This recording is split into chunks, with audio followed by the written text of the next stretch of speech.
کہ 18ویں ترمیم جو ہے وہ پاکستان کے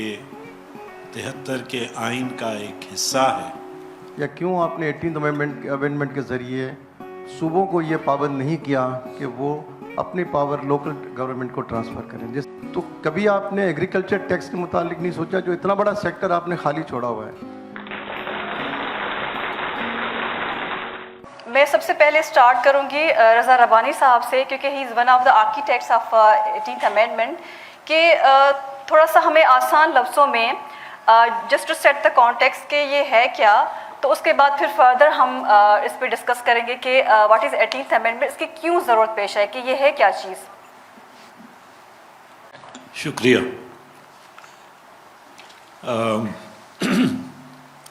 اس سے پہلے کہ میں 18ویں ترمیم پہ کوئی بات کروں، میں یہ آج کے کانٹیکسٹ میں سمجھتا ہوں کہ لازم ہے کہ یہ بات کی جائے کہ اگر ایک ہول ہے WHOLE اور اس کا ایک حصہ ہے اور ہول ہی نہ ہو تو حصے کی کیا اہمیت ہوتی ہے. یہاں پہ صورتحال کچھ ایسی ہے کہ 18ویں ترمیم جو ہے وہ پاکستان کے 73 کے آئین کا ایک حصہ ہے، لیکن آج جو صورتحال اس وقت یا کچھ عرصے سے ملک میں موجود ہے، اس میں میرے نقطۂ نظر سے 77 کا آئین رسمی طور پہ تو ہے لیکن عملی طور پہ نہیں ہے، اور جب آئین عملی طور پہ نہیں ہوگا تو اس کا جو بھی جز یا حصہ ہوگا وہ بھی اسی طرح نان ایگزسٹنٹ ہوگا. Having laid that as a premise، اگر آپ 18ویں ترمیم کو دیکھیں تو بیسکلی 18ویں ترمیم جو ہے وہ ڈیولوشن ہے پاورز کی، from the federal government to the provincial government and from the provincial government to the local governments. یہ پاکستان کی سیاسی تاریخ کا ایک بڑا لمبا اور طویل جدوجہد رہی ہے، جس میں پاکستان میں چھوٹے صوبوں کا بالخصوص یہ شکوہ رہا کہ ان کے جو وسائل ہیں ان پہ ان کی ملکیت اور حاکمیت نہیں ہے، اور ان وسائل کو اسلام آباد یا اس سے پہلے کراچی اپنے پرائیورٹیز کو مد نظر رکھتے ہوئے استعمال کرتا رہا. اور اس کے ساتھ ساتھ ان کا یہ بھی کہنا تھا، جو غلط نہیں تھا، کہ یہ وسائل جو ہے ان کے استعمال میں صوبوں کو یا صوبوں اسلام آباد میں بیٹھے ہوئے گمن صاحب معذرت کے ساتھ بیوروکریسی ہے، وہ اپنے منشا کے اوپر اس کو استعمال کرتی رہی. یہ ایک بڑی لمبی سیاسی جدوجہد رہی، اور اس سیاسی جدوجہد میں جن لوگوں نے صوبائی خود مختاری کی بات کی، اس کو پاکستان کی ریاست نے غدار کا نام لیا اور کہا کہ یہ پاکستان کو کمزور کرنے کی بات کر رہے ہیں. دوسری طرف پاکستان کی ریاست نے، جو پاکستان کے اندر مختلف لنگوسٹک اور ایتھنک گروپس موجود تھے، ان کو ریکگنائز کرنے سے ممانعت کی یا نہیں ان کو ریکگنائز کیا، اور ایک فورسڈ پاکستانی کلچر یا آئیڈینٹی پیدا کرنے کی کوشش کی. ان تمام چیزوں کا جو کلمنیشن ہوا وہ چارٹر آف ڈیموکریسی میں ہوا, اور چارٹر آف ڈیموکریسی کے بعد وہ 18ویں ترمیم کے اندر ہوا. 18ویں ترمیم کے اندر very quickly and very briefly میں آپ کو یہ بتاتا چلوں کہ 16 سیاسی جماعتیں جو اس وقت کے پارلیمان یعنی دونوں ایوانوں سینٹ اور نیشنل اسمبلی میں موجود تھیں, ریگارڈلیس آف دا فیکٹ کہ اگر ایک جماعت کا ایک ممبر بھی حصہ تھا تو وہ اس کمیٹی کا ممبر تھا. 9 مہینے یہ ایکسرسائز چلی جس میں پبلک سے بھی آراء اخبارات کے ذریعے سے مانگی گئی. 900 سے اوپر مختلف آرائیں پبلک کی طرف سے اور ایسوسیشنز اور بار ایسوسیشنز اور دیگر پروفیشنل باڈیز کی طرف سے آئیں, جن کو سمویا گیا 18ویں ترمیم کے اندر,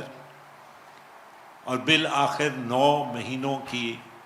طویل جد و جہد کے بعد, نیگوسیشنز کے بعد 18ویں ترمیم معاذ وجود میں آئی. یہاں پہ میں آپ کو ایک reflection of diversity of view بتانا چاہتا ہوں کہ کچھ جماعتیں ایسی تھیں جو صرف 4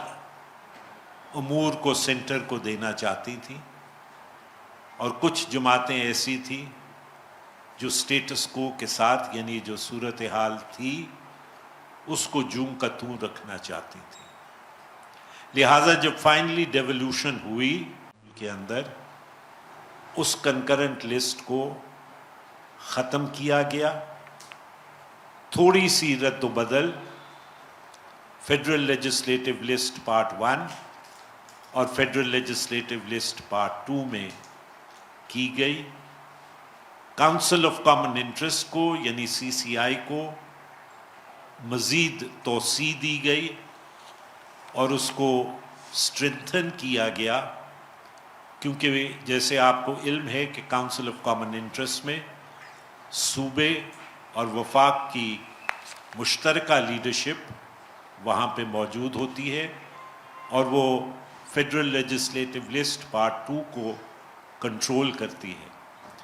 اور اگر دیگر امور کوئی صوبہ لے کے آنا چاہے اس کے اندر تو وہ وہاں پہ لا سکتا ہے. لہٰذا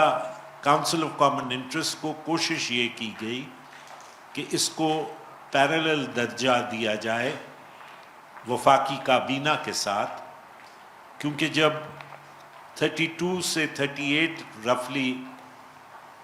آئٹمز کنکرنٹ لسٹ کے ڈیوالو ہو گئے تو یہ جو فریمرز تھے ان کے ذہن میں یہ بات تھی کہ کاؤنسل آف کامن انٹرسٹ کا کام جو ہے وہ یقینی طور پہ بڑھے گا, کیونکہ اس سے پہلے کاؤنسل آف کامن انٹرسٹ آئین کے اندر تھی. 73 سے لے کے 2010 تک صرف 11 میٹنگیں کاؤنسل آف کامن انٹرسٹ کی ہوئیں, جبکہ 18ویں ترمیم نے اس تقاضے کو مد نظر رکھتے ہوئے اس بات کو لازم کیا کہ 90 دن میں کم سے کم ایک میٹنگ ہونا کاؤنسل کا ضروری ہے, اور پرائم منسٹر اس کو ہیڈ کرے گا, کیونکہ ہمارا خیال یہ تھا کہ اس سے کام بڑھے گا جس میں انٹر پروونشل کوآرڈینیشن کی ضرورت ہوگی. لیکن انفارچونیٹلی وہ نہیں ہو سکا, اور اس میں آخر میں صرف یہ بات کہنا چاہتا ہوں کہ بڑے واضح 2 مائنڈ سیٹس تھے, ایک سینٹرسٹ مائنڈ سیٹ تھا اور ایک ڈیولوشن کا مائنڈ سیٹ تھا. سینٹرسٹ مائنڈ سیٹ جو تھا وہ کسی صورت میں بھی صوبوں کو ڈیولوشن نہیں چاہتا تھا, اور جیسے ابھی آپ کو بتایا گیا ویلکم ایڈریس میں کہ ہر قدم کے اوپر جو ہے وہ مزاحمت کی گئی کہ کسی نہ کسی طریقے سے پاس ہونے کے باوجود 18ویں ترمیم کو روکا جا سکے، یہاں تک کہ جو انٹرنیشنل این جی اوز تھے یا جو آپ کے انٹرنیشنل ڈونرز تھے ان کو بھی پاکستان کی سول بیوروکریسی نے استعمال کرنے کی کوشش کی، جو سینٹرسٹ مائنڈ سیٹ تھا اس نے استعمال کرنے کی کوشش کی کہ کسی بھی صورت میں ڈیولوشن کے پروسیس کو جو ہے وہ روکا جائے۔ شکریہ۔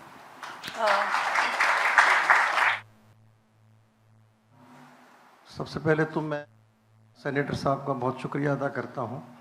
کہ جب بھی ہم نے ان کو انوائٹ کیا تو آپ نے زیبس کو عزت بخشی، اور دیگر مہمان کا بھی میں بہت شکر گزار ہوں۔ میرے دو سوال ہیں، ایک سینیٹر صاحب سے ہے اور ایک ڈاکٹر کیسر بنگالی سے ہیں۔ سینیٹر صاحب سے سوال یہ ہے کہ جیسا کہ آپ نے اپنے پہلے والے پارٹ میں فرمایا تھا کہ جو 18th امینڈمنٹ ہے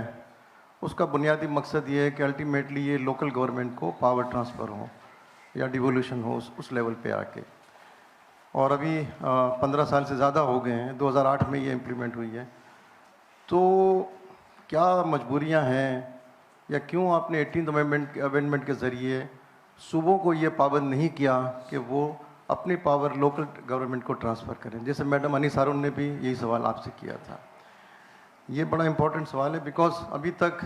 شہری حقوق کی جو باتیں ہیں ساری اسی لیول پہ آئیں گی جب ساری چیزیں لوکل گورنمنٹ کو ٹرانسفر ہوں گی۔ صوبوں میں ایسی کیا مسئلے ہیں، صوبے کیوں اپنی چاہے پنجاب ہو، سندھ ہو، کوئی بھی صوبہ ہو، میں جنرلی بات کر رہا ہوں، تو یہ لوکل گورنمنٹ کی طرف کیوں نہیں آتے، یا آپ نے ان کو 18 امینڈمنٹ کے ذریعے کیوں پابند نہیں کیا؟ کیسر بنگالی صاحب سے سوال ہے کہ ابھی کچھ عرصے پہلے ہمارے پاس ایف ٹی او آئے تھے، federal tax اومبڈسمین،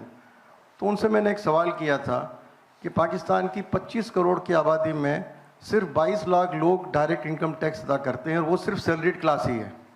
majority salaried class ہے، جو کہ 0.88% بنتا ہے، ٹھیک ہے۔ میں نے ان سے ایک سوال کیا کہ آپ فیڈرل ٹیکس اومبڈسمین ہیں تو کبھی آپ نے ایگریکلچر ٹیکس کے متعلق نہیں سوچا، جو اتنا بڑا سیکٹر آپ نے خالی چھوڑا ہوا ہے؟ تو اب آپ فرمائیں، آپ اس کا جواب دیں کہ کیوں ایگریکلچر ٹیکس اس ملک میں کبھی بھی انکم ٹیکس ہوتا ہے، چاہے کسی بھی ذریعے سے آپ انکم کمائیں اس پہ ٹیکس انکم ٹیکس ہی ہوتا ہے، تو یہ کیوں صرف سیلریڈ کلاس پہ ہمیشہ جو ہے یہ مصیبت آتی ہے، اور کیوں آپ لوگوں نے ایگریکلچر ٹیکس کو کبھی بھی ہائی لائٹ نہیں کیا کہ اس پہ بھی کوئی ٹیکس لگنا چاہیے؟ Thank you very much. آپ کے سوال کا تعلق ہے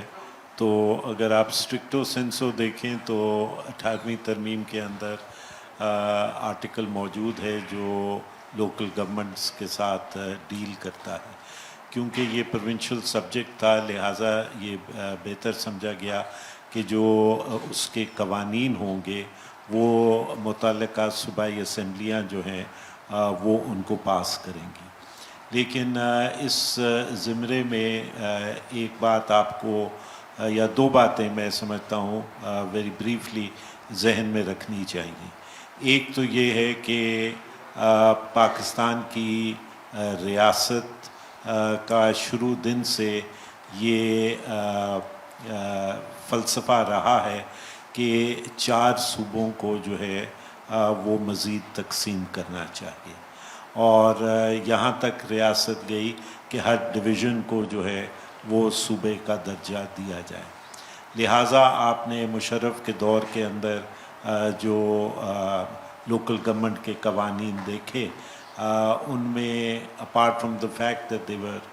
very sophisticatedly worded and even a person like myself had to go through it twice or thrice to understand it، لیکن اس کا جو فوکل پوائنٹ وہ یہ تھا کہ جو ڈسٹرکٹس ہیں وہ صوبوں کی طرف نہیں دیکھتے تھے، وہ اسلام آباد کی طرف دیکھتے تھے، لہٰذا ایک اور طریقے سے مختلف طریقے سے 1 یونٹ کی کسی نہ کسی طرح شکل دینے کی کوشش کی گئی کہ صوبوں کی